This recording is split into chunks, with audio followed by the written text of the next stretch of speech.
Jangan kemana-mana, breaking news masih akan kembali sesaat lagi, tetaplah bersama kami.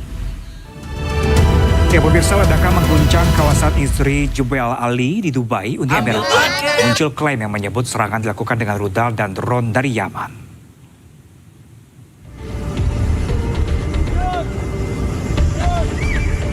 Insiden ini terjadi setelah jet tempur Arab Saudi melancarkan serangan ke sana, Yaman. Sedikitnya, 2 ledakan dilaporkan terjadi di kawasan industri Jebel Ali. Rekaman menunjukkan kepulan asap tebal serta sejumlah kerusakan di sekitar lokasi. Sejumlah laporan menyebut serangan ini dilakukan oleh kelompok bersenjata dari Yaman dengan menggunakan drone dan rudal.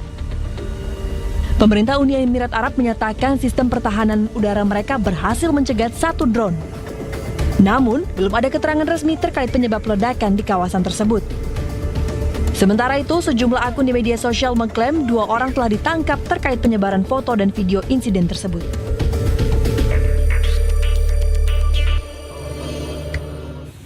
Perundingan antara Amerika Serikat dengan Iran membuat Israel gerah. Israel tegaskan akan terus mencegah Iran memperoleh senjata nuklir dan menyebut Amerika Serikat tidak mengatur kebijakan mereka.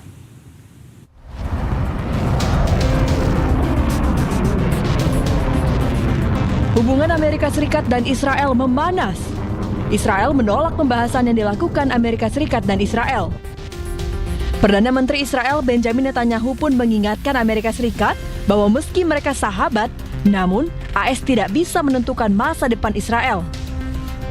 ובכן, כראש ממשלת ישראל, גם אני נחוש להמשיך למנוע מאיראן להחזיק בנשק גרעיני. ואני מבקש להעביר, הנשיא טראמפ הוא גדול ידידינו. גדול הידידים שהיה לנו בבית הלבן, כוונתי לומר, וארצות הברית היא בעלת בריתנו הגדולה,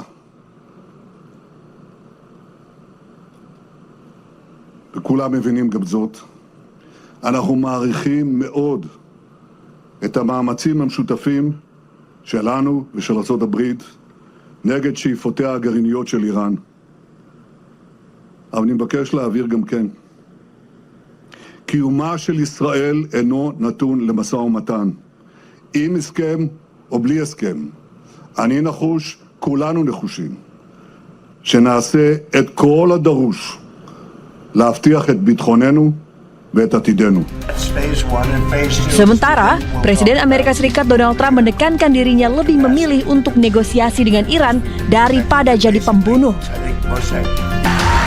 I'd rather make a deal because I don't want to kill people. I do not want to kill people. But at some point we were set for the biggest attack of any attack, and we've hit them very hard for the last few months. Hingga kini, Amerika Serikat terus mengklaim telah bernegosiasi dengan Iran. AS meminta Iran untuk menghentikan pengolahan nuklir dalam bentuk apapun. Di tengah negosiasi antara Oman dan Iran, kondisi Selat Hormuz masih memanas. Kedua negara bernegosiasi terkait peran mereka di Selat Hormuz. Iran dan Oman terus bernegosiasi terkait Hormuz. Pertemuan keduanya berpotensi memperkuat kendali Teheran atas Selat Hormuz. Kedua negara negosiasikan skema baru, diantaranya kapal yang memasuki teluk akan melewati jalur yang dikontrol Iran, sementara kapal yang keluar menggunakan jalur di sisi Oman. Biaya jasa akan dibagi rata antara kedua negara.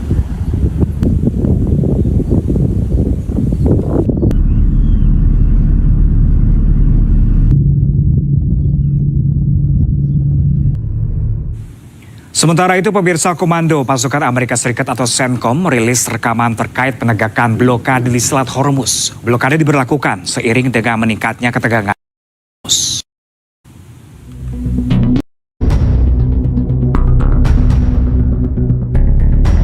Militer AS telah merilis rekaman yang menunjukkan penegakan blokade maritimnya terhadap Iran. Rekaman yang dirilis Komando Pusat AS CENTCOM diduga menampilkan transmisi radio dari seorang perwira militer AS yang memerintahkan sebuah kapal yang tidak disebutkan namanya untuk mengubah haluan. Captain, you are requested to alter course to 190. If you do not comply, we will compel compliance with force. This is Warship 45. We will monitor your course for compliance at this time. Warship 45 standing by on 16 out. CENTCOM juga mencatat hingga 3 Agustus, pasukan AS telah mengalihkan rute 44 kapal komersial, termasuk melumpuhkan 2 kapal dan menaiki 2 kapal lain selama operasi penegakan blokade terhadap Iran. Blokade diberlakukan setelah Amerika Serikat melancarkan serangan terhadap target-target Iran, termasuk fasilitas nuklir pada bulan Juni, menyusul kegagalan negosiasi tidak langsung antara Washington dan Teheran. Sejak itu, pasukan Angkatan Laut Amerika Serikat telah meningkatkan patroli di Teluk dan perairan sekitarnya.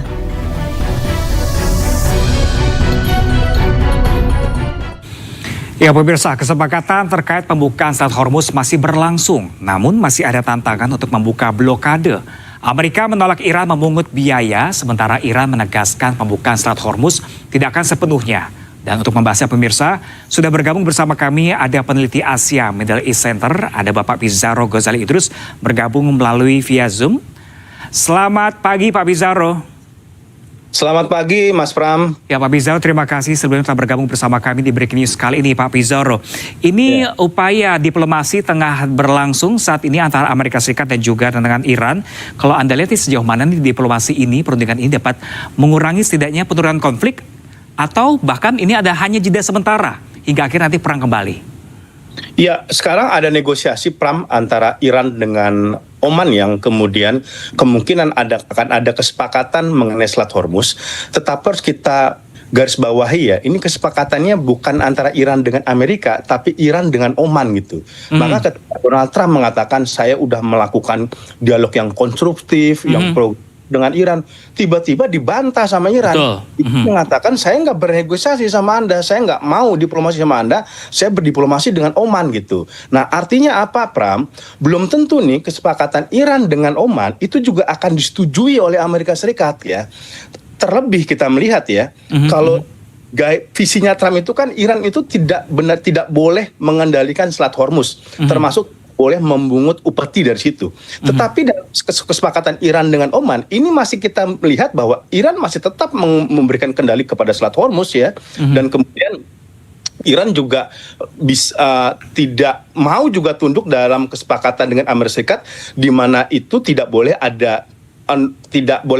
bebas dari upeti kayak gitu ya. Ini yang menurut saya situasinya belum benar-benar bisa kita pastikan damai ini Pram ya. Tidak mungkin Israel sama Amerika Serikat sekarang ini lagi konsolidasi ini apa yang mereka akan respon ketika ada kesepakatan ini, karena Iran sedang merancang undang-undang di mana nanti ada pungutan 7% ya. Kalau Oman dia pungutannya 3%, Iran tuh 7%. Ini sangat berat bagi satu kapal tanker saja yang melewati Iran itu kalau dibebankan 7% itu udah hampir setara 180 miliar itu harus dikeluarkan kalau dirupiahkan gitu.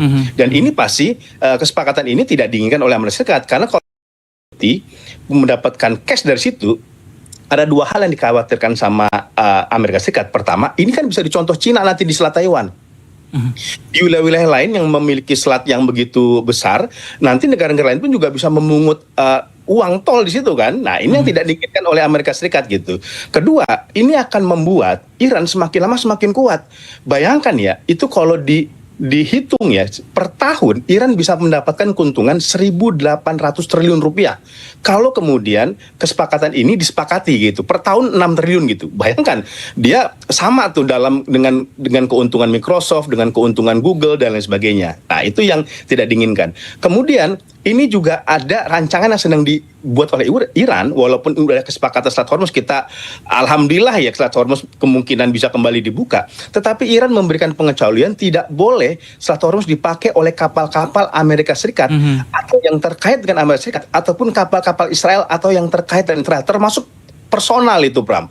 Individu yang dianggap memusuhi Iran, tidak memberikan keuntungan kepada Iran, itu dilarang lewat juga. Nah ini kan pasti Trump itu ngamuk. Ya kan, mereka pasti akan protes gitu ketika kapal-kapal mereka itu tidak diizinkan. Jadi walaupun ada kesepakatan Iran dengan Oman, sekali lagi itu belum betul-betul kita pastikan perdamaian di Timur Tengah itu bisa terwujud ya. Walaupun ini ada progres kemajuan ya antara Iran dengan Oman. Dan menariknya ini juga pesan Pram kepada Amerika Serikat.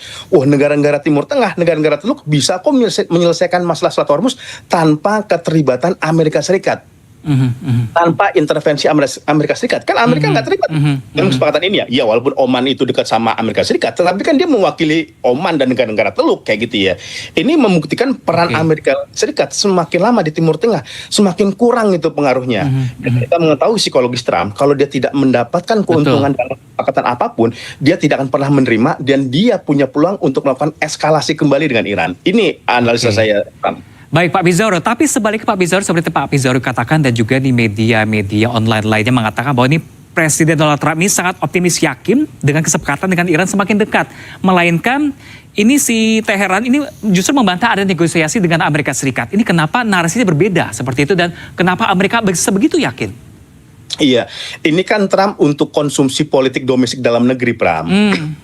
Dia, kredibilitas dia sekarang cuma 30%, approval rating dia 30%, Pram. Jomplang dari 50% sebelumnya. 80% masyarakat Amerika Serikat juga meminta Amerika Serikat menghentikan perang. 50% masyarakat Amerika Serikat mengatakan Trump seharusnya menangkap Netanyahu. Dia menghadapi tekanan domestik begitu kuat, maka dia harus menjaga mukanya kan, Pram. Dia nggak boleh kelihatan lemah, dia harus kelihatan tetap kuat, tetap strong, tetap mengendalikan Iran. Bahwa dia mengatakan kesepakatan akan terjadi dengan Iran, saya udah lakukan negosiasi, kan seakan-akan itu Iran itu tunduk sama negosiasi dengan Amerika Serikat. Jadi itu motivasi utama Trump. Ini untuk konsumsi politik publiknya. Yang kedua, konsumsi Partai Republik. Ini untuk menenangkan Partai Republik, Pram. Kenapa? Karena ini kejadian sekarang. Orang-orang Partai Republik, partainya Donald Trump yang konservatif, tadinya mendukung serangan kepada Iran, mendukung invasi kepada Iran, udah berbalik ke tengah sekarang. Itu ketua Amerika Serikat, Mike Johnson, itu kan sekutunya Trump. Dia loyalis Trump. Sekarang udah berubah, dia bilang sudah saatnya Trump menghentikan peperangan.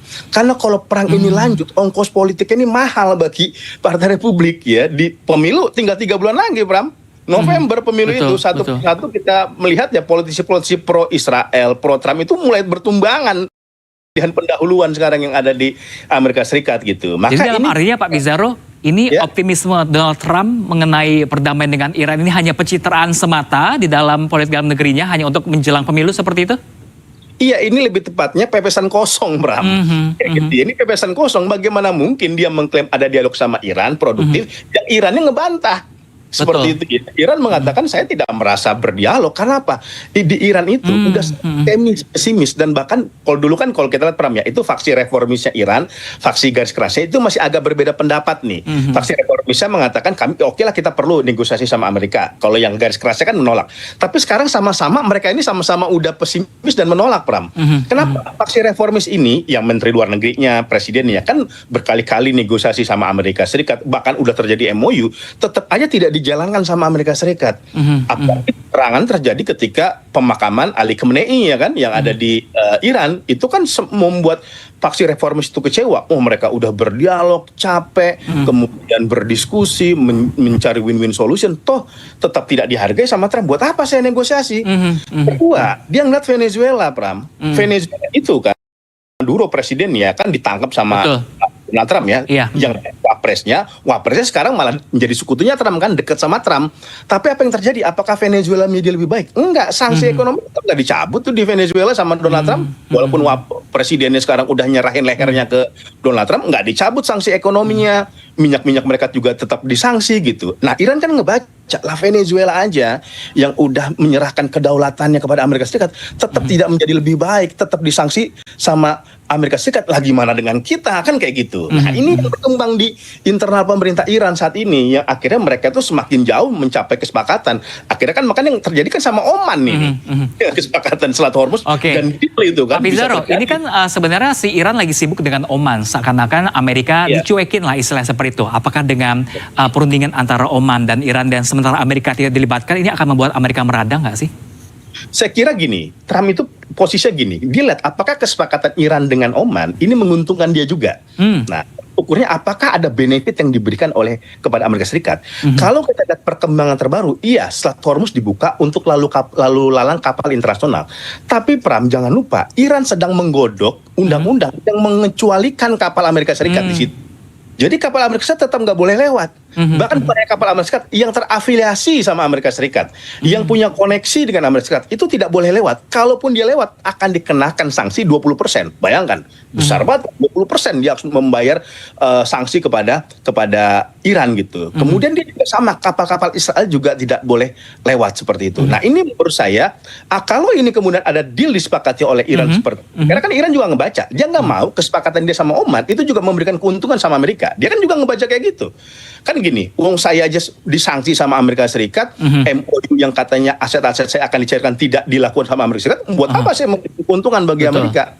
Ya kan, makanya dia sedang menggodok akan melarang kapal Amerika sama Israel untuk lewat. Nah, kalau ini terjadi, pasti Trump itu akan meningkatkan serangan lagi kepada Iran gitu. Dan masalahnya problemnya Iran juga siap untuk perang, ya kan? Mereka siap perang panjang, bahkan itu yang dicari sama Iran. Ini dibikin pusing Donald Trump, dibikin panik, frustasi sampai nanti pemilu November nih. Dia kan Iran juga sedang melantik ya kan kepada Amerika Serikat agar kemudian Republik itu kalah dalam pemilu November nanti, dan bukan tidak mungkin ketika Demokrat naik berkuasa itu akan menjadi jalan impeachment kepada Presiden Amerika Serikat Donald Trump. Nah ini yang menurut saya strategi yang sedang dilakukan oleh Iran. Oke. Ya pemirsa, ledakan mengguncang kawasan industri Jebel Ali di Dubai, Uni Emirat Arab. Muncul klaim yang menyebut serangan dilakukan dengan rudal dan drone dari Yaman.